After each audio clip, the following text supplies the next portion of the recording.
In the previous video, we talked about properties of exponents.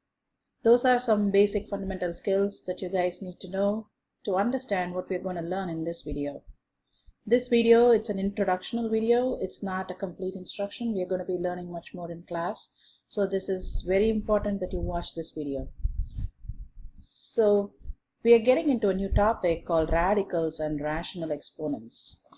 This is also part of lesson 2.1.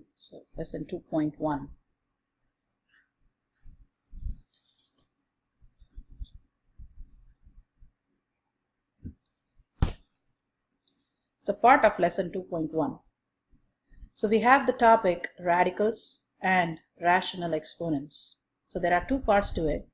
Let's understand each one of them separately and then understand the relationship between the two.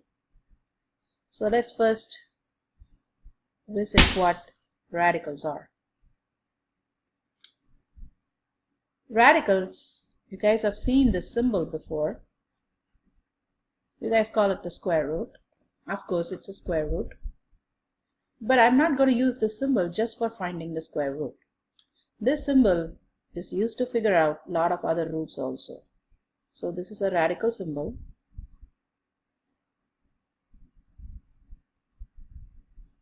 Used to find roots of numbers. It could be a square root, it could be a cube root, fourth root, square root, cube root, fourth root, fifth root. I can keep on saying that. It goes on, and I can say nth root. So it could be any root that I'm trying to find. If I use that symbol, that means I'm saying that I'm trying to find the root of that number. So this is a basic radical symbol, but to differentiate between these roots, I have to use differentiate that symbol between them. So square root, I'm going to use just the radical symbol. Cube root, I'm using the radical symbol, and I put a 3 in the valley of that symbol. For fourth root, I have a 4 in the valley of the symbol. For the fifth root, I have a 5 in the valley. And for nth root, I have n in the valley. Usually the n is replaced by a number depending on what root I'm trying to find. So this is just a general form. Alright. So any expression that contains this symbol is called a radical expression. So any expression with that radical symbol is called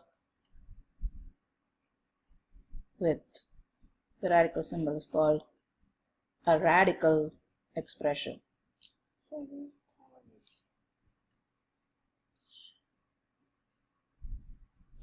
It's called a radical expression. Alright. So let's put this into context. I have a lot of radical expressions. Say I have this. This means square root of 16. I read it like that, as square root of 16. Say I have this number. This means this is the cube root of 64. Say I have this number. This means the fourth root of 256. Okay, so I can keep on going like that. Say I have this. This is called the cube root of 1000. So I'm trying to find the root of these numbers. Alright, so that is square root, cube root, fourth root, and so on and so forth. So if you look at all these numbers, it has different parts to it. So let's understand each part of that. The square root, as you see, there is no number in the valley. It's understood the number is a 2. Number is a 2. Alright. So let's rewrite these numbers. There are different parts to these numbers. So I'm going to just take one of the examples from what I wrote.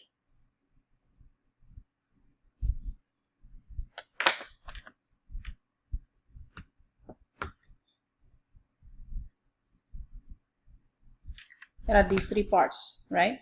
So let's understand what each one of them is. So this symbol, we know that's the radical symbol.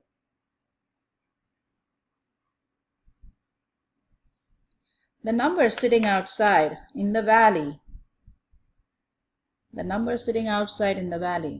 it's called the index. It's called the index. The number that is sitting inside, that's called the radicand. It's called the radicand. So I have three parts to a radical expression or a radical number. So I have the radicand, I have the radical symbol itself, and I have the index that is sitting outside in the valley. So there is a lot of significance to the number that is sitting outside. So we will look into it when we get into rational exponents. All right. So this is basically a radical. So any number that has the symbol, and you see a number inside that symbol and also a number outside the symbol, the whole thing put together is a radical. All right. We just simply call them radical or radical expressions. So let's go ahead and look at what are rational exponents. Rational exponents.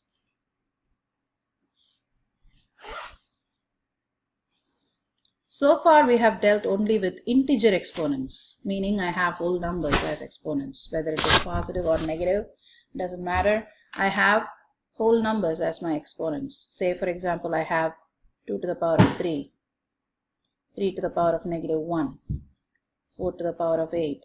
So always we dealt with exponents that are integers. It could be a positive number or a negative number, including a 0. We even saw 0 exponent, right? So we have dealt with integer exponents. These are integer exponents. So what are rational exponents? So rational exponents are nothing but fractional exponents. My exponents are fractions. I know you guys don't like fractions, but these are interesting fractions. So rational exponents, nothing but fractional exponents. My exponents are going to be fractions. Rational exponents are fractional exponents. I'm going to have fractions as exponents. Say I have 4 to the power of half,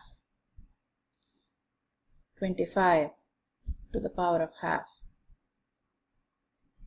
36 to the power of half, or I could have 16 to the power of 1/4,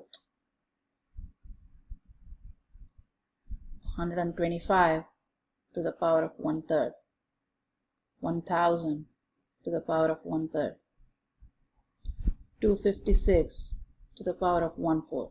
So you get the idea. All my powers, they are all fractions, right? So they are rational exponents. So now comes the relationship between your radicals and your rational exponents.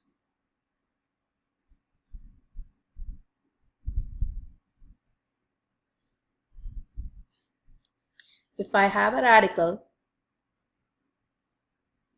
I can rewrite it using rational exponents.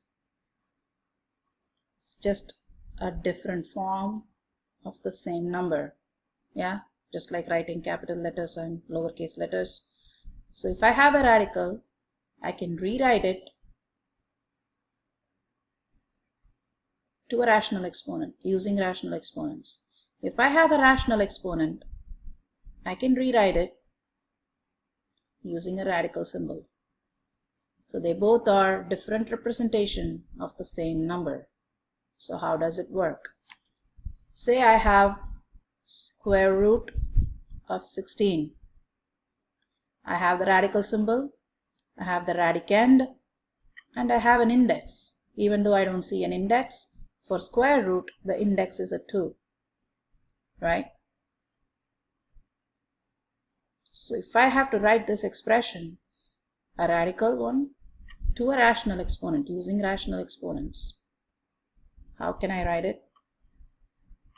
That's my radicand. I'm raising it to a power of half. Why did I raise it to a power of half? Because my index is a 2.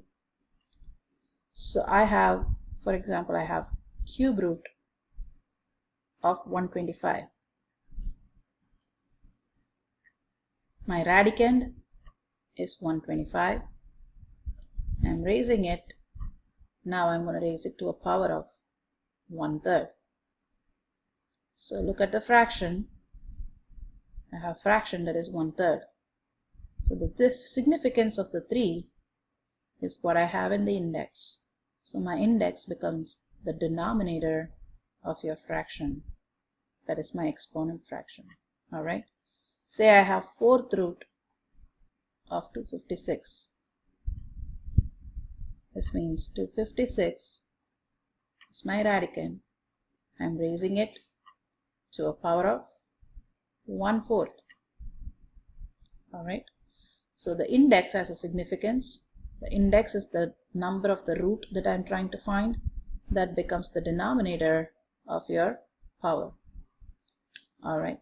So in general, how do I write it? I have nth root of a number a. Could be any number, right? So nth root of a number a, I can rewrite it using rational exponents. A is my radicand, 1 over n. Using my index, I have my fractional exponent, and I can rewrite it using my rational exponent. So radicals to rational exponent, and if I have a rational exponent, I can rewrite it using a radical. Okay, it's just the reverse of what I just did. Let's take a look at how do I rewrite this into a radical expression. Say I have 16 to the power of 1/2. That means the exponent suggests that I am taking the square root. As you see, the denominator is a 2. That means I am taking a square root. So that is square root of 16. I don't put the index there. It is understood that there is a 2 there. But for everybody else, I have to put the index. So this is 125 to the power of 1/3. That means I'm taking the cube root of 125. So the index is the 3. So I'm taking the cube root of 125. 256 to the power of 1/4. That means I'm taking the 4th root of 256. So 4th root of 256. So if I have a radical expression, I can rewrite it using rational exponent.